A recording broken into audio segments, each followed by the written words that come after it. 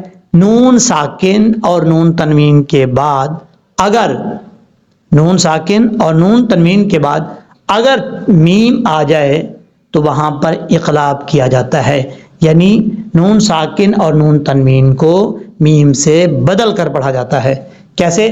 جب ہجے کریں گے تو میم کا نام نہیں لیں گے، جب اس کو ساؤنڈ میں پڑھیں گے، اس کی آواز نکالیں گے تو اس وقت یہ میم پڑھا جائے گا. کیسے؟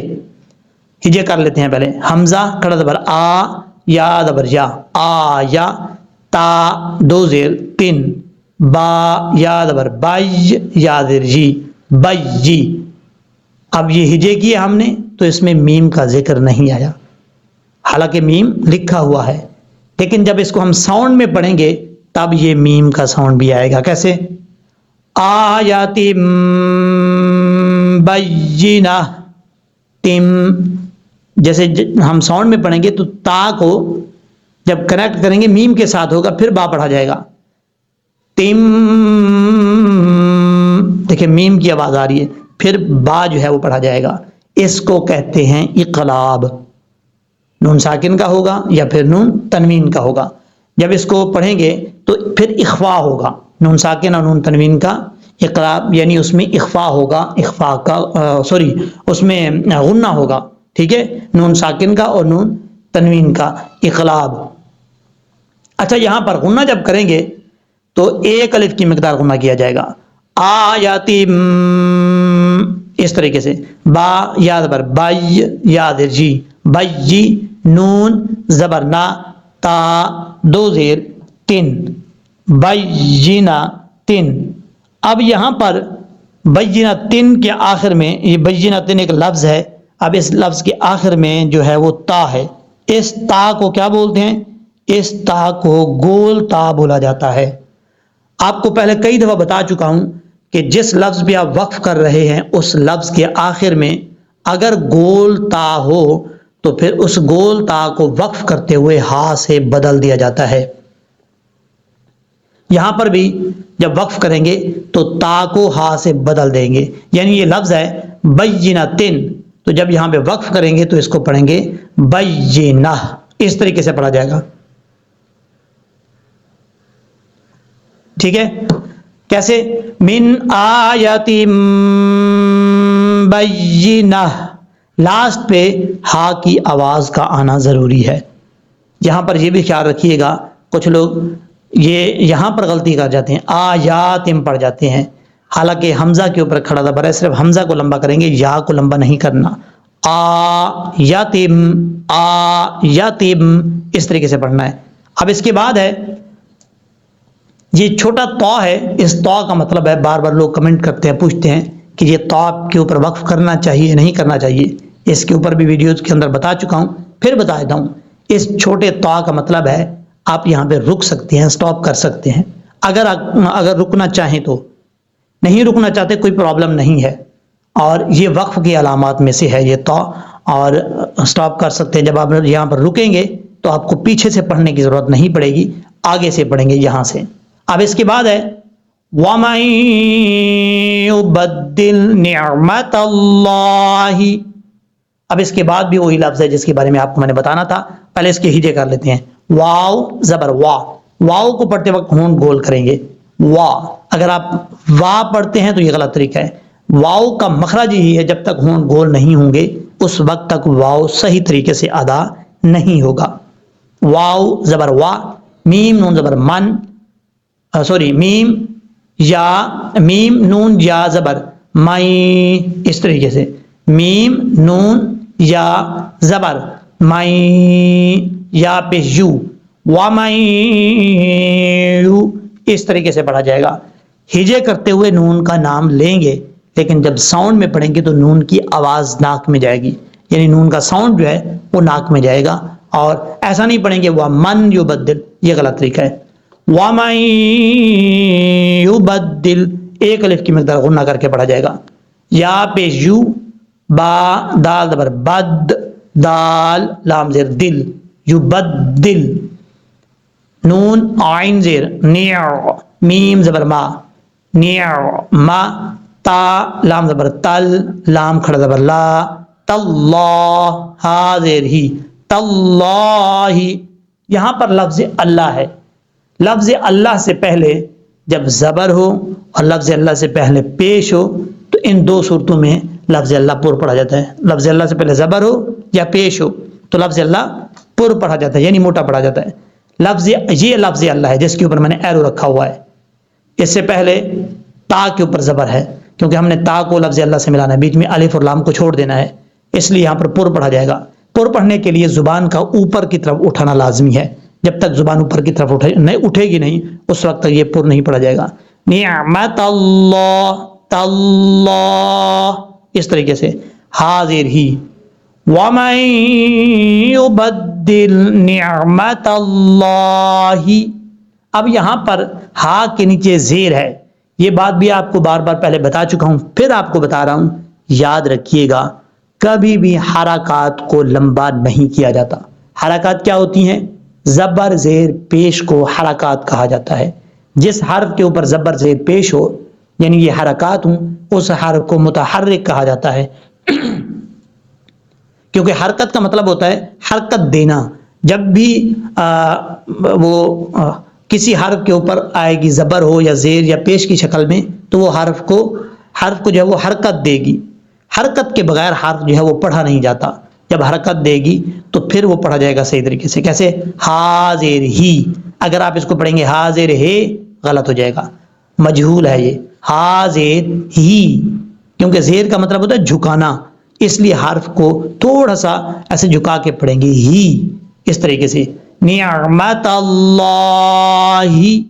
اب اس کے بعد ہے یہ وہ لفظ ہے جس کے بارے میں آپ کو میں نے شروع میں بات بتائی تھی ویڈیو شروع کرتے ہی، کہ ان دو الفاظ کو پڑھتے ہوئے لوگ پریشان ہوتے ہیں، یعنی کنفیوز ہوتے ہیں کہ ہم نے اس کو کیسے پڑھنا ہے. اب اس لفظ کے ہجے کرتے ہیں. پہلے میم نون زیر من، اور با عین زبر با، دال زیر دی، با دی. یہاں پر بھی دیکھیں ہم نے جب ہجے کیے تو میم کا اس میں نام نہیں آیا، اور جب ہم نے اس کو ساؤنڈ میں پڑھنا ہے تب اس کو پڑھا جائے گا میم کے ساتھ ملا کے. اب یہاں پر دو مثالیں آپ کے سامنے میں پیش کر چکا ہوں، ایک نون تنوین کی، دوسری نون ساکن کی. نون تنوین اور ساکن کا اس کا فرق کیا ہے؟ دیکھیں نون ساکن وہ ہوتا ہے جس کے اوپر جزم ہو، جیسے یہاں پر نون ساکن ہے. اور اب یہاں پر نون تنوین وہ ہے جس کے نیچے دو زیر، جس حرف کے نیچے دو زیر ہوں، جس حرف کے اوپر دو زبر ہوں، پیش ہوں، تو وہ نون تنوین کہا جاتا ہے. یعنی دو زبر دو زیر دو پیش کو نون تنوین کہا جاتا ہے، اور نون پر جب جزم ہو اس نون کو ساکن کہا جاتا ہے۔ یہ نون تنوین اور نون ساکن کا فرق آپ کو میں نے بتا دیا۔ اب اس کے بعد ہے ہجے کرتے ہیں، میم نون زیر من، با عین زبر با، دال زیر دی، باڑ دی۔ اب یہاں پر ایک اور بھی غلطی کرتے ہیں لوگ، عین کو پڑھتے ہوئے جب ساکن پڑھتے ہیں تو جھٹکا دے دیتے ہیں، کیسے؟ سختی سے پڑھ دیتے ہیں، ایسا نہیں کرنا۔ باڑ دی نارمل طریقے سے پڑھنا ہے، با دی نہیں پڑھنا۔ میم باڑ دی غنہ کریں گے ایک الف کی مقدار۔ یہاں پہ بھی وہی قاعدہ لگ رہا ہے جو یہاں لگ رہا تھا، یہاں پر اقلاب کا قاعدہ ہے۔ کیسے؟ نون ساکن، تعریف آپ کو بتا رہا ہوں اقلاب کی۔ اقلاب کا معنی بدلنا ہے، ایک حرف کو دوسرے حرف میں بدل کر پڑھنے کو اقلاب کہا جاتا ہے۔ اور یہاں پر نون ساکن کو ہم میم میں بدلیں گے، کیسے؟ نون ساکن اور نون تنوین کے بعد اگر حرف نون ساکن اور نون تنوین کے بعد، یہ آپ کو میں اس کی تعریف بتا رہا ہوں، آپ نے توجہ سے سننا ہے، اور اگر لکھنا چاہتے ہیں تو لکھ بھی سکتے ہیں۔ تعریف کیا ہے؟ نون ساکن یا تنوین کے بعد اگر حرف با آ جائے تو اقلاب ہوگا، یعنی نون ساکن اور تنوین کو میم سے بدل کر اخفا کریں گے۔ اخفا کا مطلب غنہ ہوتا ہے، یعنی غنہ کریں گے، یہ آپ نے یاد رکھنا ہے۔ اب یہاں پر نون ساکن کے بعد با ہے، یہاں پر نون تنوین کے بعد با رہا تھا، یہاں نون تنوین کا اقلاب تھا اور یہاں پر نون ساکن کا ہے، اور غنہ دونوں کی مقدار غنے کی ایک ہی ہوگی۔ کیسے؟ میم باردی، اس طریقے سے۔ اور اسی لائن کے اندر جو آپ کو میں نے یہ پڑھا ہے، یہ ادغام یرملون ہے۔ ادغام یرملون، نون ساکن کے بعد یا آ رہا ہے حروف یرملون میں سے، اس لیے یہاں پر ادغام یرملون ہوگا، ایک الف کی مقدار غنہ کر کے پڑھا جائے گا۔ اب اس کو ہم پڑھ لیتے ہیں پریکٹس کے طور پہ، پھر ہم لہجے میں پڑھیں گے، اس کے بعد نیکسٹ پیج پہ چلتے ہیں، اس آیت کو کمپلیٹ کرتے ہیں۔ سل بنی اسرائیل کم آتیناہم من آیت بینہ ومن یبدل نعمت اللہ من بعد، اس طریقے سے پڑھنا ہے۔ اب چلتے ہیں ہم نیکسٹ پیج کے اوپر۔ نیکسٹ پیج بھی ہم آ چکے ہیں، یہاں سے سٹارٹ کرتے ہیں۔ سٹارٹ کرنے سے پہلے ایک گزارش کروں گا، بعض اوقات بولتے ہوئے الفاظ آگے پیچھے ہو جاتے ہیں، میں بھی انسان ہوں، غلطی ہو جاتی ہے، تو سب سے معذرت کرتا ہوں، آپ سمجھ جایا کریں، میرا مقصد غلط بتانا نہیں ہوتا۔ اگر کسی الفاظ میں کسی بات میں الفاظ آگے پیچھے ہو بھی جاتے ہیں تو آپ سمجھ جائیے گا، اور جان بوجھ کے نہیں ہوتا، مجھ سے یہ ہو جاتا ہے تیز بولتے ہوئے یا اس طریقے سے۔ اب یہاں سے سٹارٹ کرتے ہیں۔ ما جاءتہ، میم الف زبر ما، جیم الف زبر جا، حمزہ تا زبر ات، ہا پیش ہو۔ یہاں پہ مد متصل ہے، مد متصل کے بارے میں ڈیٹیل کے ساتھ پہلے بتا چکا ہوں، اب یہاں پر صرف لانگ کریں گے اس کو، ڈیٹیل میں نہیں بتاؤں گا۔ ما جا حمزہ تا زبر ات، ہا پیش ہو، ات ہو، اس طریقے سے پڑھا جائے گا۔ فَإِنَّ اللَّهَ، فا زبر فا، حمزہ نون زیر ان، نون لام زبر نل، لام کھڑا زبر لا، نَاللَّهَ، ہا زبر ہا، فَإِنَّ اللَّهَ، یہاں پر نون مشدد کا غنہ ہے، یعنی جس حرف کے اوپر شد ہو اس حرف کو مشدد کہا جاتا ہے۔ اب یہاں پر نون کے اوپر شد ہے تو اس کو کیا کہیں گے؟ مشدد کہیں گے۔ نون مشدد اور میم مشدد، یہ دو حرف ہیں، میم کے اوپر شد ہو یا نون کے اوپر شد ہو تو ایک الف کی مقدار غنہ کرنا ہوتا ہے، یہاں پر ایک الف کی مقدار اس کو غنہ کریں گے۔ فَإِنَّ اللَّهَ شدید العقاب، شین زبر شا، دال یا زیر دی، دال لام پیش دل، شدید عین زیر عی، قاف الف زبر قا با زیر بی عقابی. اب یہاں پر ایک تو آپ نے عین کو اپنے مخرج سے ادا کرنا ہے، اور عین جو ہے اس حلق سے ادا ہوتا ہے جس حلق کا تعلق گلے سے ہے، اور گلے کے درمیان سے ایک سائڈ سے عین ادا ہوتا ہے، دوسری سائڈ سے ہا ادا ہوتا ہے، اور عین کو اپنے مخرج سے ادا کرنا ہے. عین زیر عی عی. اگر آپ نے اس کو پڑھا شدید العقاب تو یہ حمزہ بن جائے گا، اس کا ترجمہ بھی غلط ہو جائے گا. آپ کو سمجھانے کے لیے یہ لفظ استعمال کر رہا ہوں، لیکن اوریجنل لفظ جو یہ اس کو پڑھنا ہے، پڑھنے کا صحیح طریقہ یہ ہے شدید العقاب، اس طریقے سے.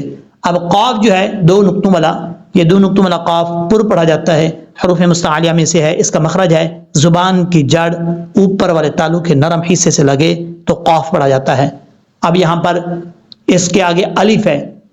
الف یہ یاد رکھیے گا، ایک اور قانون بتا رہا ہوں، حروف مستعلیہ کے بعد جب بھی الف آئے گا، جیسے حروف مستعلیہ کو پر کریں گے ایسے ہی الف کو بھی پر پڑھا جائے گا. یہ یاد رکھیے گا.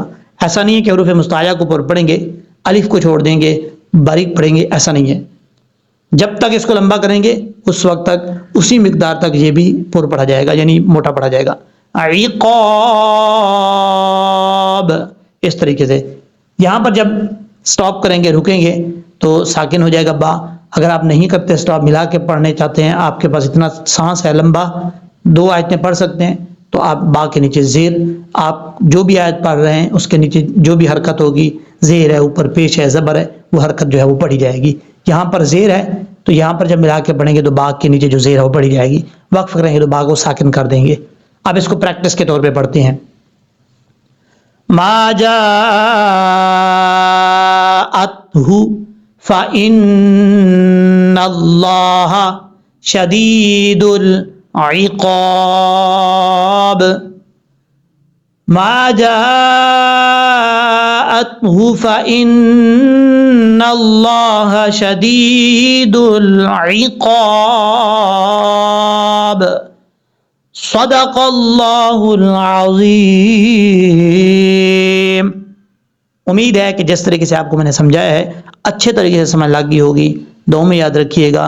اگر آپ کو یہ ویڈیو اچھی لگی ہے تو اپنے دوستوں میں، تمام جاننے والوں میں شیئر کریں. اس شیئر کرنے کا آپ کو کتنا فائدہ ہوگا آپ سوچ بھی نہیں سکتے. صدقہ جاریہ سمجھ کر شیئر کیجئے گا. یہ صدقہ جاریہ آپ اس دنیا سے چلے جائیں گے تب بھی آپ کے لیے یہ صدقہ جاریہ چلتا رہے گا. جتنے لوگ دیکھیں گے اس کا ثواب آپ کو ملتا رہے گا.